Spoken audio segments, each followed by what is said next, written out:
G'day and welcome to Disc Golf Down Under. It's Matt here and welcome back also to the Disc Golf Down Under Indoor Training Centre. In my previous video, I started looking at whether the plastic blend had any effect on putting accuracy and whether baseline plastics work best. If you haven't seen that video yet, I suggest you pause here, go back and watch that video first to set the scene and see which plastic worked best for me in normal conditions. You can click on the card above or the link in the video description below. It's okay, I'll wait. Okay, you're all caught up. Now, in this video, I'm moving on to the next obvious step. Does plastic blend make a difference to putting in wet conditions, such as high humidity or heavy rain? So join me as I continue down the rabbit hole and discover which plastic is best for putting.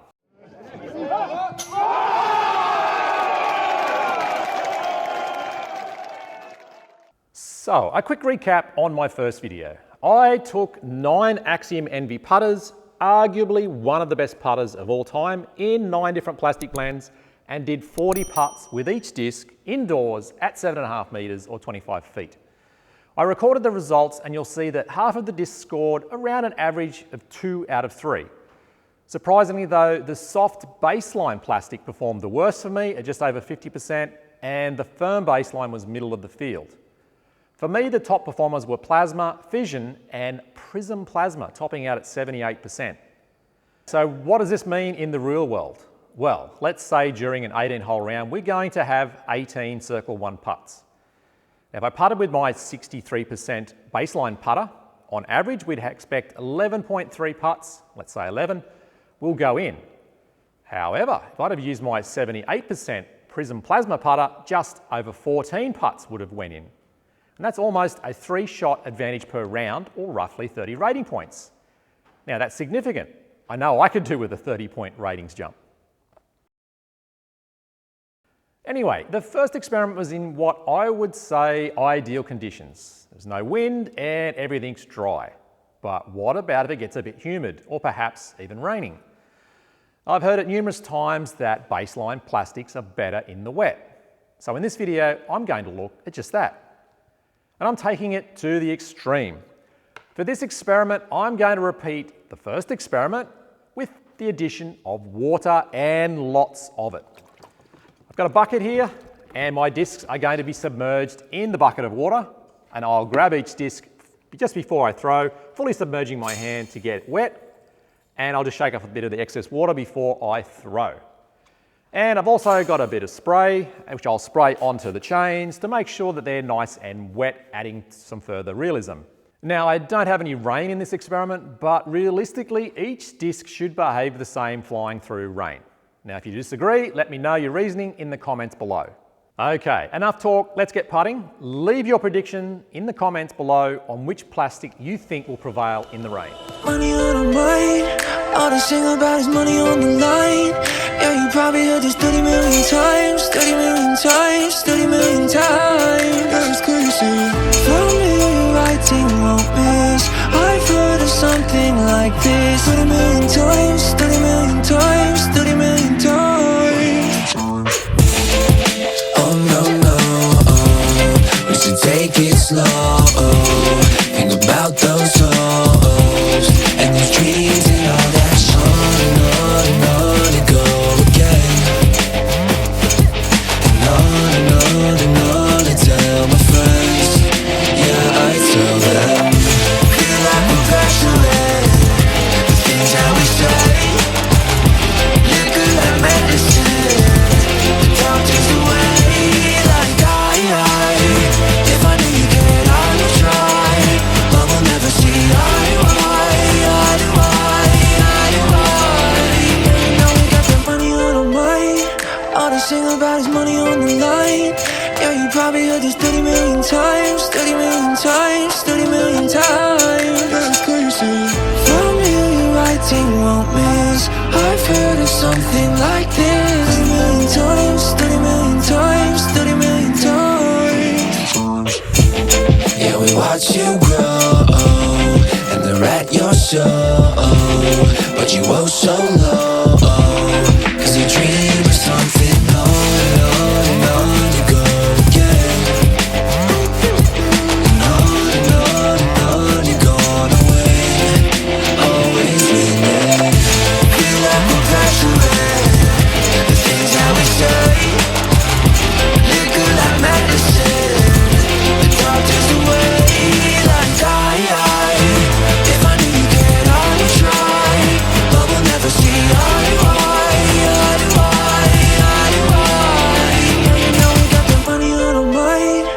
they sing about is money on the line.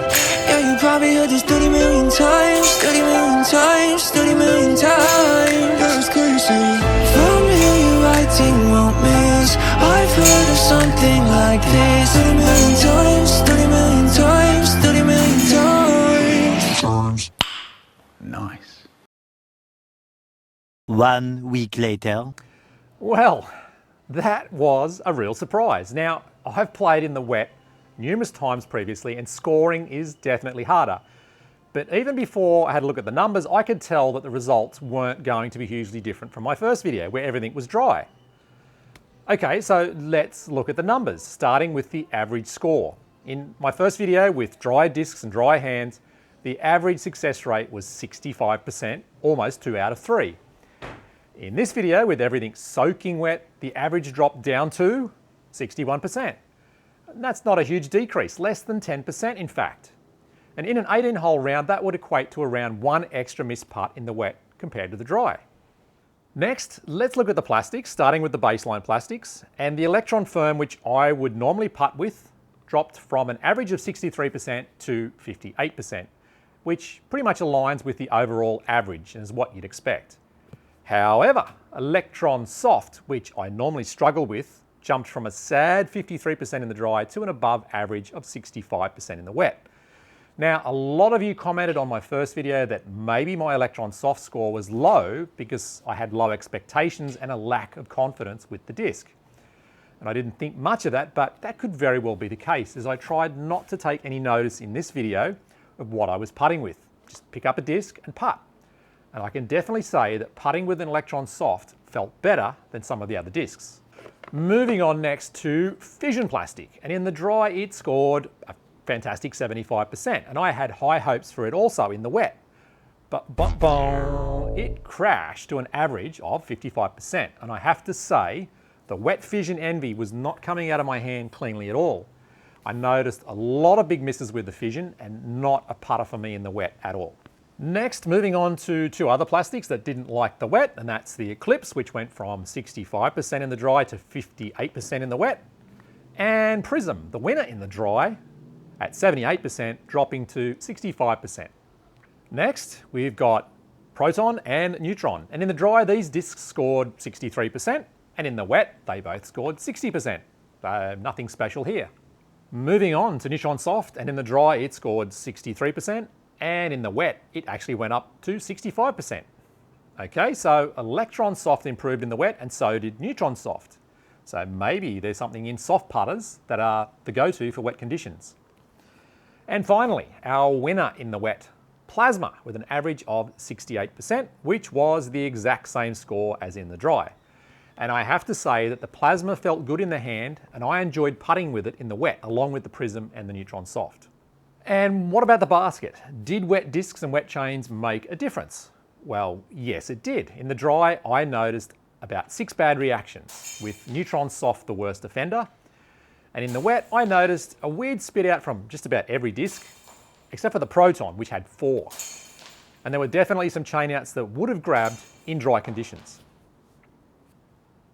Okay, a fairly interesting result. And I've played many times in the rain, and my experience is that it's much harder to putt, drive, and play disc golf in general in the wet. And sure, this experiment showed a decrease in accuracy, but I was honestly expecting it to be a lot worse, especially since I made no attempt to dry things off and the discs were still flinging off water when I threw them. Now, I sort of expected a 30 to 40% decrease in accuracy, but A, I definitely didn't feel much difference, and B, the results reflected that. And what I did notice was that in the dry, a miss was usually a very narrow miss, whereas in the wet, I saw a lot more air balls and discs that didn't go anywhere near the basket. Now, one last thing. After throwing 360 putts over a period of around an hour and dunking my hands in a bucket of water before each putt, the skin on my fingers started to wrinkle up or prune. And did it make a difference? Well, again, I expected it would, and many people would think that it would make putting harder or worse. But in fact, my average went from 58% after 20 rounds to 59% at round 30, up to 61% after the 40 rounds. So if anything, wrinkly or pruned fingers actually helped. And I guess that shouldn't be surprising because that's what the science says. You can check out this video from SciShow to see what I'm talking about. So, I said at the beginning of the first video that I was heading down a deep rabbit hole, and I'm sure I could probably go much deeper. However, I think it's time to turn around and head back up to the surface. So, where to next? Well, I want to see if I can apply what I've learned to improve my own putting game. Remember, these results are my results based on the way I putt. And if you repeat this experiment, you may get a completely different result with your putting style and technique. So I currently putt with the Streamline Pilot. Don't hold that against me. And based on my tests, I'd love to try out a Plasma Pilot. However, the Pilot isn't made in plasma, so besides Electron, I'm limited to Neutron, Proton, and Eclipse. So I've got a couple of Neutron Pilots on the way. But this also got me thinking, as I also bagged the MVP Ohm, and the Ohm is basically the same as the Pilot, but with an overmold. Now, I already have this Cosmic Neutron Ohm in the bag, which I absolutely love, but MVP hasn't shown much love for the Ohm, and until recently it was only available in Neutron. However, MVP have just done a run of discs for the 2023 OTB Open in Proton Soft, and the Ohm is one of them. So I've got a couple of them on the way also. When these discs arrive, phase 3 of this experiment will begin. We'll have baseline versus premium and solo mold versus gyro overmold. Putting in the wet. I expected bad things, but the results showed that my putting in the wet is only slightly worse than putting in the dry. Maybe that says something about my putting style. Anyway, hopefully this video and the previous one have shown you that the commandment, thou shalt putt with a baseline plastic, is fiction, and you should putt with whatever plastic works for you. And I've read a heap of comments on my previous video saying that people were putting with premium plastics and loving it. So, if you're putting with baseline, give premium a try. Maybe you've been putting with the wrong plastic for a long time. And I'd love to hear from you in the comments. Have you switched to premium plastic, and what works for you? So, I'll be returning to normal programming for the next few videos with a couple of reviews, but I do promise I'll be back for part 3 of this video once my new discs arrive. You can check out the card above or the video description for the link when it's available. And I hope you're enjoying these videos. If you do, smash that like button, leave a comment, and subscribe to Disc Golf Down Under. The channel is approaching 5,000 subs, and it might be time for a subscriber giveaway. So stay tuned, thanks for watching, and as always, bye for now.